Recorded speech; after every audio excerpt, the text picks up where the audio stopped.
सोच कर देखिए, एक बिल्कुल सामान्य सी उड़ान, एक ऐसी कंपनी जिसका नेटवर्क पूरी दुनिया में फैला है, और फिर 2 मिनट से भी कम वक्त में एक ऐसी तबाही जो पूरी दुनिया में हलचल मचा देती है। ये कहानी है यूपीएस की फ्लाइट 2976 की। चलिए एक नज़र डालते हैं कि आखिर उस दिन हुआ क्या था। ये सब कुछ इतनी तेजी से हुआ कि यकीन करना मुश्किल है। उड़ान भरने और क्रैश होने के बीच सिर्फ 2 मिनट का फासला था। इस पूरी कहानी को ठीक से समझने के लिए हम इसे कुछ हिस्सों में देखेंगे। पहले तो खुद ये हादसा, फिर उस उड़ान और उसकी जांच के बारे में बात करेंगे। उसके बाद देखेंगे कि इसका दुनिया पर क्या असर पड़ा, और आखिर में ये पूरी इंडस्ट्री के लिए क्या मायने रखता है। तो बात है 4 नवंबर 2025 की। लुइसविल में सब कुछ सामान्य था, एक आम सी शाम। लेकिन किसी को क्या पता था कि ये शाम एक राष्ट्रीय त्रासदी में बदलने वाली है। हुआ ये कि एक 34 साल पुराना MD-11F कार्गो जेट होनोलुलु के लिए अपनी रूटीन उड़ान पर था, और टेक ऑफ के बस कुछ ही पलों बाद सब कुछ भयानक रूप से गलत हो गया। इसका असर बहुत ही विनाशकारी था। प्लेन में जो लोग थे उनके अलावा ये एक इंडस्ट्रियल एरिया में जा गिरा। वहां जमीन पर मौजूद बेकसूर लोगों की भी जान चली गई। बस एक पल में कितनी ही जिंदगियां हमेशा के लिए बदल गईं। चलिए अब थोड़ी बात करते हैं उस प्लेन की जो इस हादसे का सेंटर पॉइंट था, और उसकी आखिरी यात्रा की। तो इस घटना के केंद्र में था एक MD-11F। इसे आसमान का एक पुराना अनुभवी सिपाही कह सकते हैं। इन विमानों ने दशकों से दुनिया भर में सामान पहुंचाया है, लेकिन ये वाला प्लेन 34 साल पुराना था। और यही बात इस तरह के पुराने हो चुके विमानों की सेफ्टी पर एक बहुत बड़ा सवाल खड़ा करती है। और ये कोई स्पेशल या असामान्य उड़ान नहीं थी। ये यूपीएस के सेंट्रल हब से एक स्टैंडर्ड कार्गो रन था जो रोजाना होता है।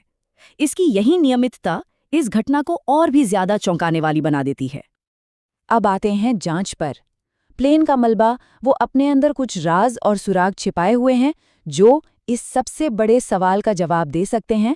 आखिर ये हादसा हुआ क्यों? देखिए, यहाँ एक बहुत जरूरी बात समझने वाली है। एक MD-11 में 3 इंजन होते हैं, और अगर एक इंजन फेल हो भी जाए तो भी ये प्लेन आराम से 2 इंजनों पर उड़ सकता है। इसे डिजाइन ही ऐसी इमरजेंसी से निपटने के लिए किया गया है। और यहीं से जांच का सबसे बड़ा रहस्य शुरू होता है।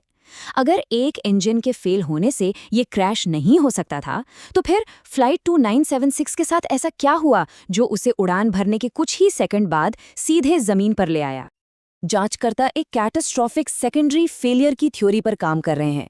इसका मतलब है कि इंजन फेल होने के बाद कुछ और भी ज्यादा गंभीर हुआ। हो सकता है प्लेन ने अपना स्टीयरिंग कंट्रोल यानी हाइड्रोलिक्स पूरी तरह से खो दिया था। और यही वो उलझी हुई पहेली है जिसे NTSB अब सुलझाने की कोशिश कर रहा है। वो हर एंगल से जांच कर रहे हैं। क्या मेटल में कोई पुरानी थकावट थी, मेंटेनेंस में कोई लापरवाही हुई, या फिर इमरजेंसी के वक्त पायलट के रिस्पॉन्स में कोई कमी रह गई? हालांकि प्लेन की हाल ही में सर्विसिंग हुई थी, लेकिन उसकी 34 साल की उम्र एक बड़ा सवाल खड़ा करती है।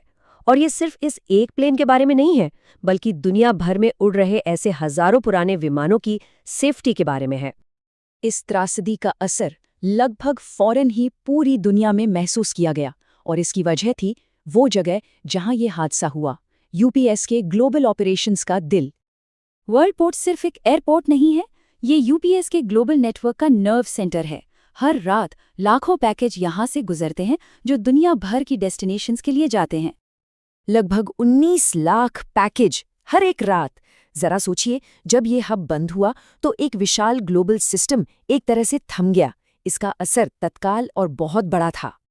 इस एक हब के कुछ समय के लिए बंद होने से ही देरी की एक लहर पैदा हुई जो महाद्वीपों में फैल गई। अमेरिका से लेकर यूरोप और एशिया तक डिलीवरी के शेड्यूल बिगड़ गए, जिससे वैश्विक व्यापार पर हमारी निर्भरता साफ उजागर हुई। ये दुर्घटना सिर्फ एक तात्कालिक संकट नहीं थी, ये पूरे एयर कार्गो उद्योग के लिए एक वेकअप कॉल की तरह है। इसे अमेरिकी धरती पर हुए सबसे घातक कार्गो विमान हादसों में से एक माना जा रहा है, जो इसे आधुनिक विमानन इतिहास में एक महत्वपूर्ण क्षण बनाता है। इसका पैमाना और इसकी लोकेशन इसे एक गंभीर चेतावनी बनाते हैं।